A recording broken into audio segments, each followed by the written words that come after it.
नमस्कार, वंदे मातरम। विश्व के राजनीति के घटनाक्रम में कई परिवर्तन होते रहते हैं और कुछ परिवर्तन ऐसे होते हैं जिनसे भारत भी काफ़ी हद तक प्रभावित होता है। भारत के लिए आने वाले समय में एक बहुत बड़े खतरे की संभावना जताई जा रही है। एशिया के भू राजनीतिक घटनाक्रम में जो परिवर्तन हो रहा है, इसमें सबसे अधिक महत्वपूर्ण है अफगानिस्तान से अमेरिकी और नाटो सैनिकों की वापसी। तो आज के इस वीडियो में ये समझने का प्रयास करेंगे कि अफगानिस्तान से अमेरिका और नाटो सैनिकों की वापसी का अफगानिस्तान पर क्या रणनीतिक प्रभाव पड़ेगा, भारत के लिए ये किस तरह का चैलेंज बनकर सामने उभरेगा, किस तरह के खतरों का सामना करना पड़ेगा, भारत की रणनीति क्या होगी, क्या काबुल की सेना तालिबान की शक्ति का मुकाबला कर पाएगी।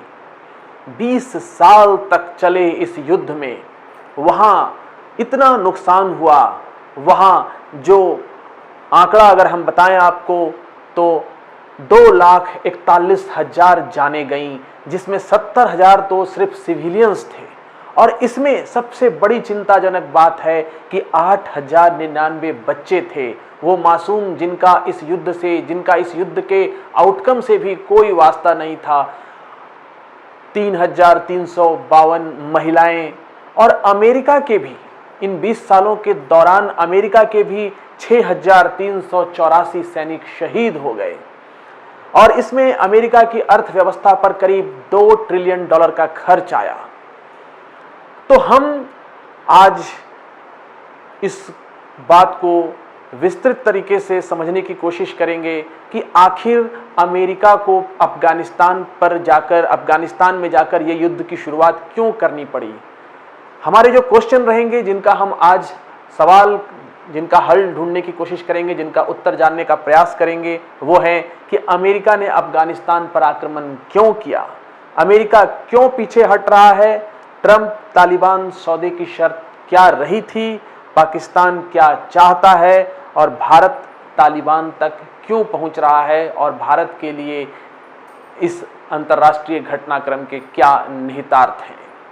तो शुरू करते हैं। 2 जुलाई को अमेरिकी सेनाओं ने अफगानिस्तान में अपने सबसे बड़े military base Bagram air base, जो बगराम एक पुराने शहर के काफ़ी पास है, जहाँ से वो 20 साल से अफगानिस्तान में अपने युद्ध का समन्वय कर रहे थे, वहाँ अपने मिलिट्री ऑपरेशन को ख़त्म कर अपने देश लौटने लगे।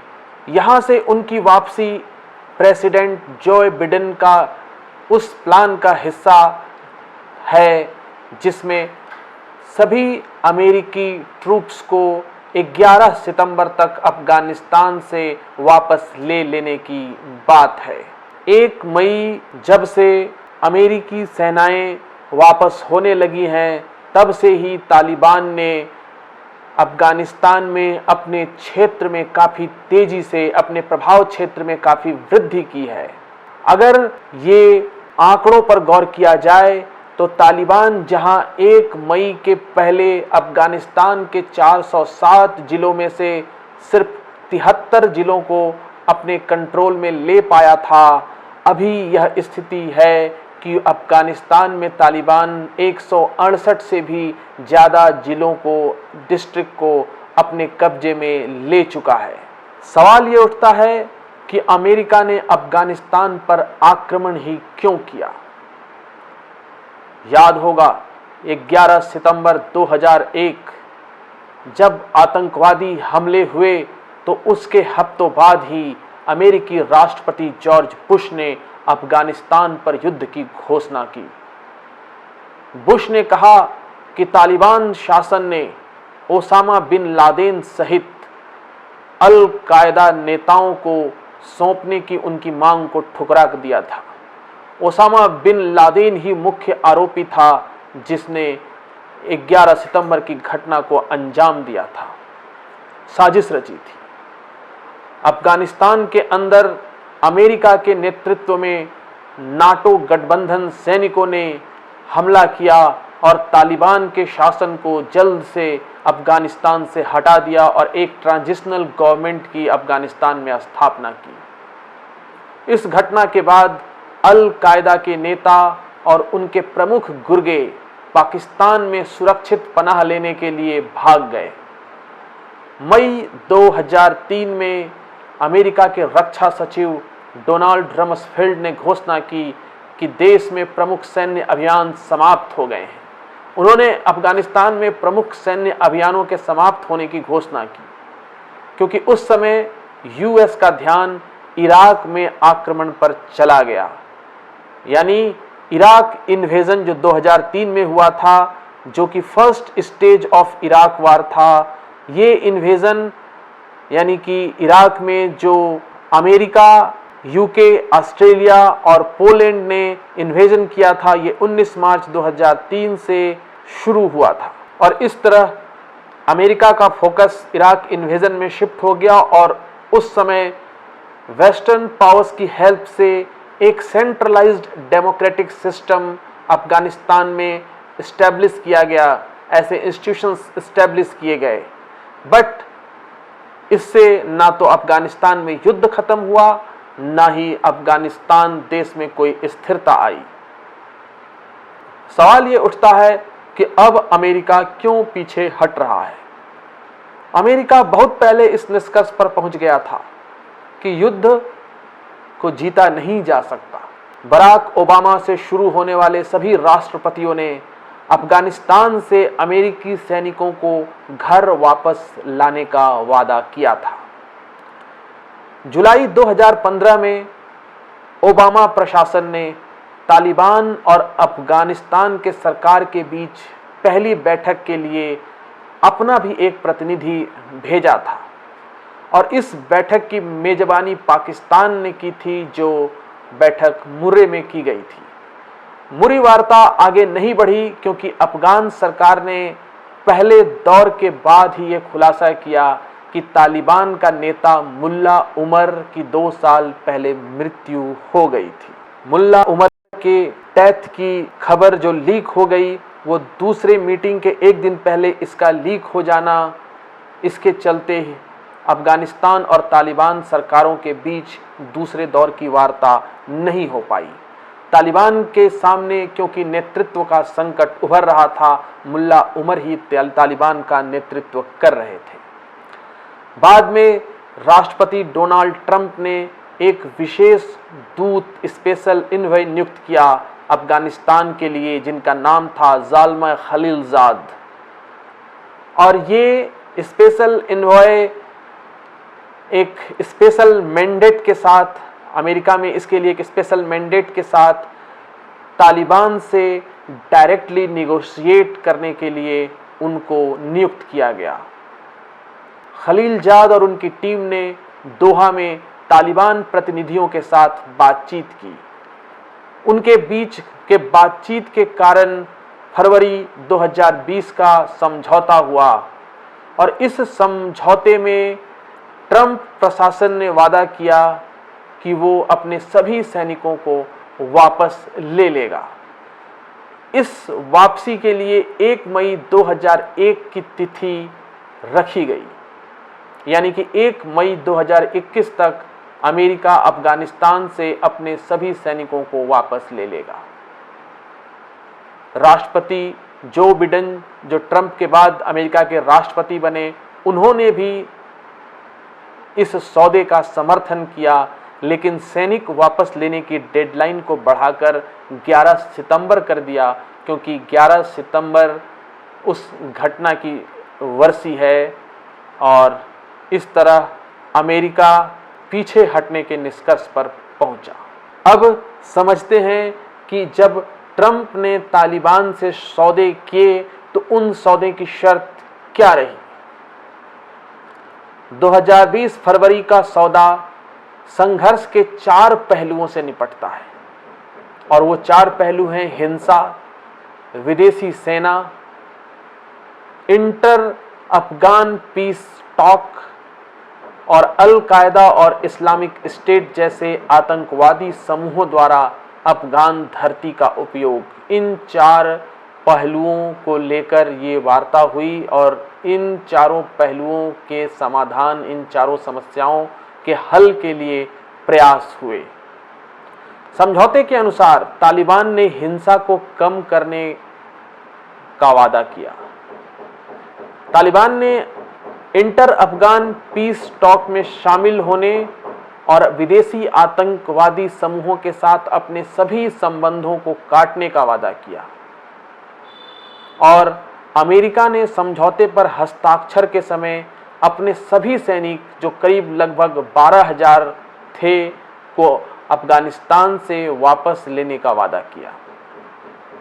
At the time of signing the agreement, ये डेडलाइन 1 मई 2021 तक की थी। समझौते पर हस्ताक्षर होने के बाद अमेरिका ने अफगान सरकार पर हजारों तालिबान कैदियों को रिहा करने के लिए दबाव डाला, क्योंकि अफगान और तालिबान के बीच वार्ता शुरू हो, इसके लिए तालिबान की ये एक प्रमुख शर्त थी कि उनके कैदियों को अफगानिस्तान सरकार रिहा करे।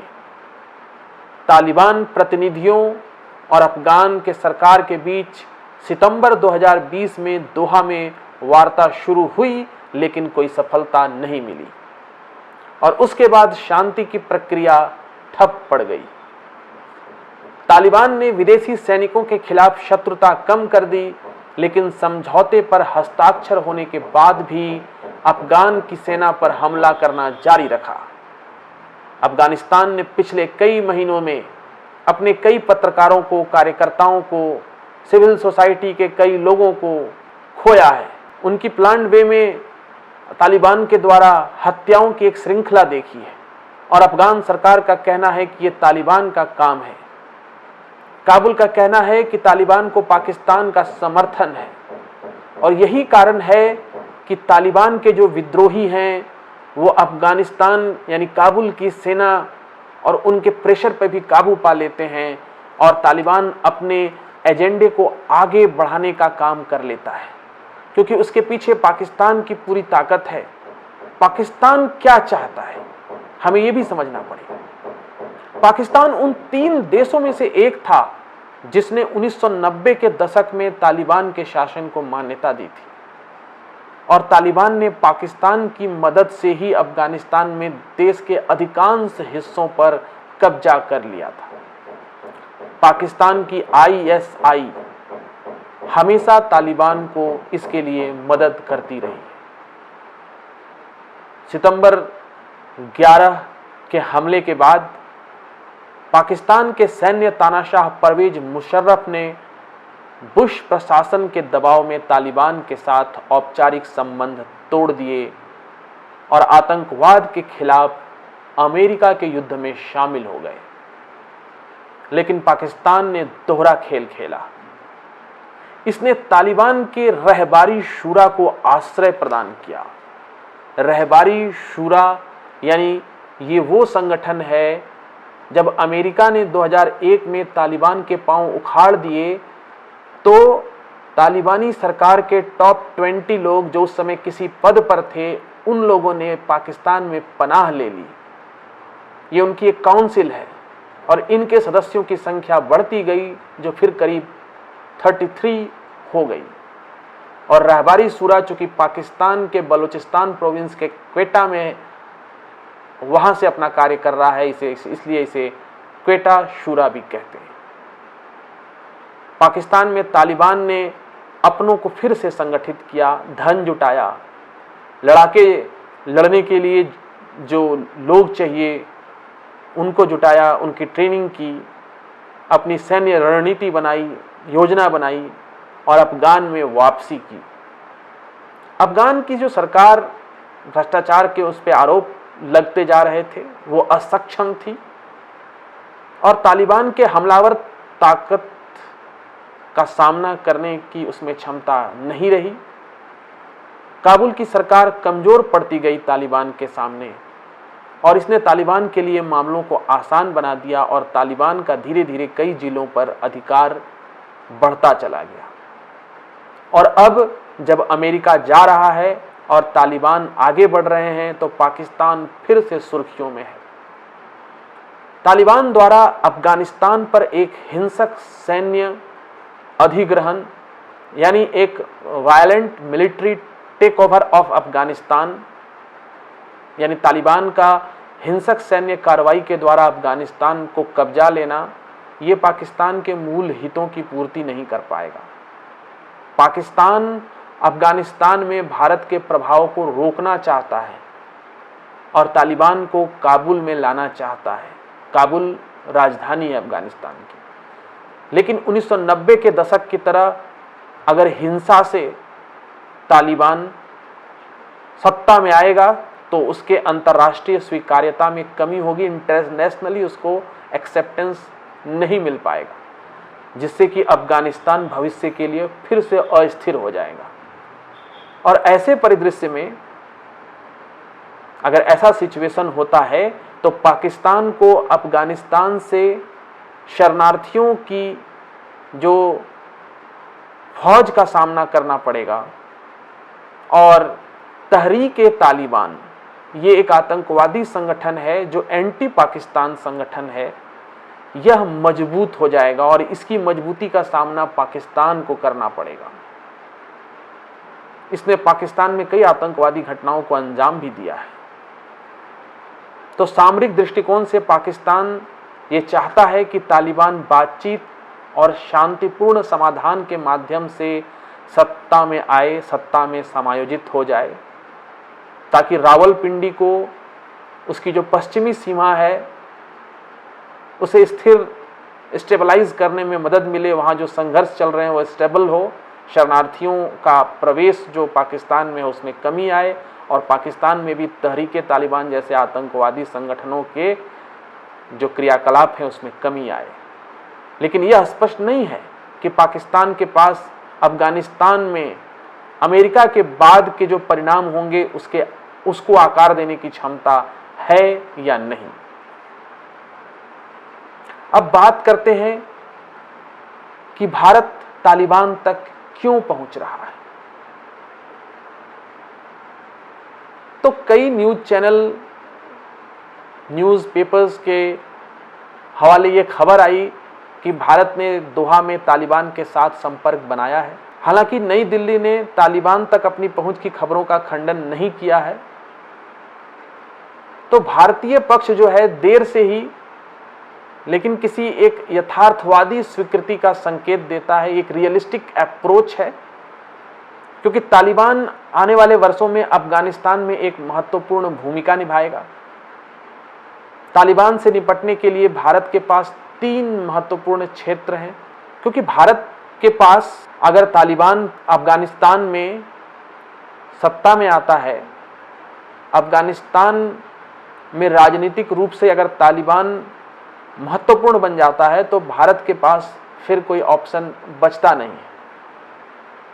और जो भारत के पास 3 महत्वपूर्ण क्षेत्र हैं वो ये कि भारत को अफगानिस्तान में अपने निवेश की रक्षा करनी है। भारत ने अफगानिस्तान में काफ़ी इन्वेस्टमेंट कर रखा है, पोर्ट इंफ्रास्ट्रक्चर जो अरबों रुपए में चलता है। दूसरा, जो भावी तालिबान के शासक होंगे, जो शासन होगा, उसे रावलपिंडी का मोहरा बनने से रोकना है कि वो पाकिस्तान के इशारे पर ना चले। और तीसरा, ये भी सुनिश्चित करना है कि पाकिस्तान समर्थित भारत विरोधी आतंकवादी समूह को तालिबान का समर्थन ना मिले।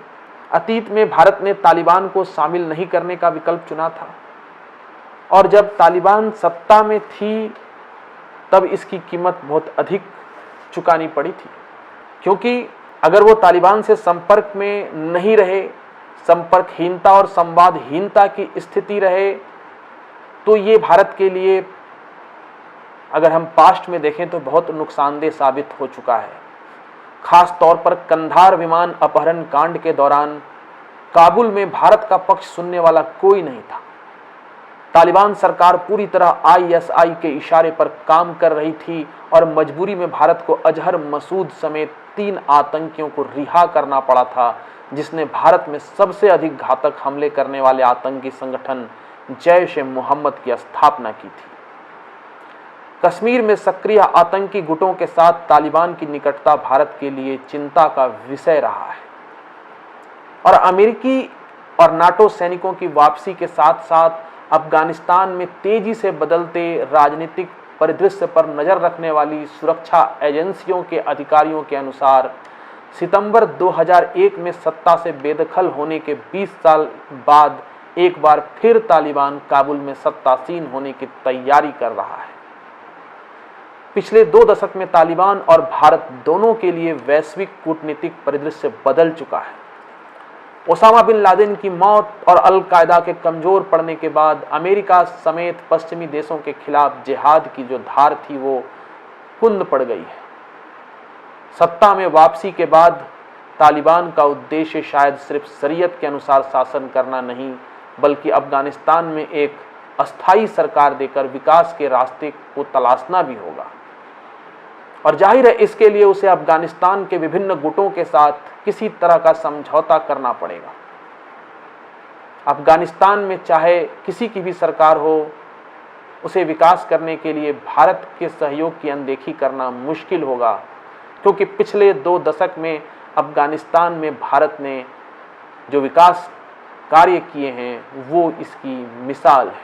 एक सवाल ये भी उठता है कि क्या अफगानिस्तान की सरकार बर्बाद हो चुकी है?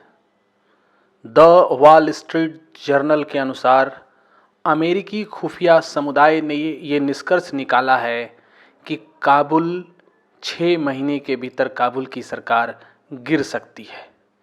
अमेरिका के जनरल ऑस्टिन मिलर से लेकर राष्ट्रपति बिडेन तक अमेरिकी सेना और राजनीतिक नेताओं में से कोई भी अफगान सरकार के अस्तित्व के बारे में निश्चित नहीं है।